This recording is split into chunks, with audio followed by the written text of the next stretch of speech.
കേന്ദ്രമന്ത്രി സുരേഷ് ഗോപിയുടെ യാത്രയിൽ സുരക്ഷാ വീഴ്ച. ഔദ്യോഗിക വാഹനം കാണാതെ വന്നതോടെ ഓട്ടോറിക്ഷയിൽ കേന്ദ്രമന്ത്രി മടങ്ങി. തൃശൂർ എലൈറ്റ് ഹോട്ടൽ സംഘടിപ്പിച്ച ഓണപ്പൊലിമ പരിപാടിയിൽ നിന്നും മടങ്ങവെയാണ് സുരക്ഷാ വീഴ്ച ഉണ്ടായത്. വിവരങ്ങളുമായി ലെവിൻ കെ വിജയൻ ചേരുകയാണ്. ലെവിൻ, സമാനമായ സംഭവം ഇതിനു മുൻപും ഉണ്ടായതായി ശ്രദ്ധയിലുണ്ടായിരുന്നു.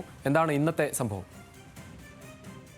രുചിഷ, ഇന്ന് സുരേഷ് ഗോപി തൃശ്ശൂരിലെ പൗരപ്രമുഖരെ വിളിച്ച് ഓണാഘോഷം നടത്തുന്ന ഓണപ്പൊലിമ എന്ന പരിപാടി തൃശൂർ എലൈറ്റ് ഹോട്ടലിലാണ് സംഘടിപ്പിച്ചത്. രാവിലെ 10:30യോടുകൂടി വലിയ ആഘോഷപൂർവ്വമായിട്ട് പരിപാടി സംഘടിപ്പിച്ചത്.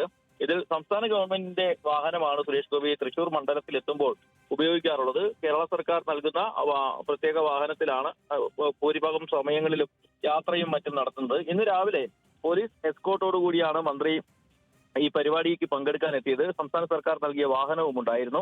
ഈ സമയത്ത് ഈ പരിപാടി പൂർത്തീകരിക്കാൻ ഏകദേശം 2.5-3 മണിക്കൂറോളം സമയമെടുത്തു. ഉച്ചഭക്ഷണവും ശേഷം മന്ത്രി തിരികെ രാമനിലയം ഗസ്റ്റ് ഹൌസിലേക്ക് മടങ്ങുന്നതിനായി താഴെ എത്തിയപ്പോൾ ഈ വാഹനവും പോലീസ് എസ്കോർട്ടും ഒന്നും ഉണ്ടായിരുന്നില്ല.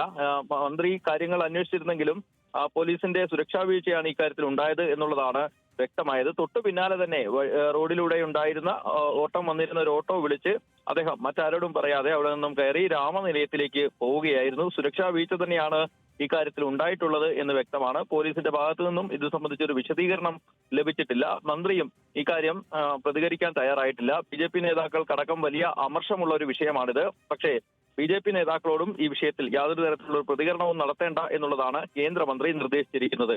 രുചീഷ്. ശരി ലെവിൻ, കേന്ദ്രമന്ത്രി സുരേഷ് ഗോപിയുടെ യാത്രയിലാണ് സുരക്ഷാ വീഴ്ച ഉണ്ടായത്. ഔദ്യോഗിക വാഹനം കാണാത്തതിനെ തുടർന്ന് ഓട്ടോയിലാണ് കേന്ദ്രമന്ത്രി പോയത്.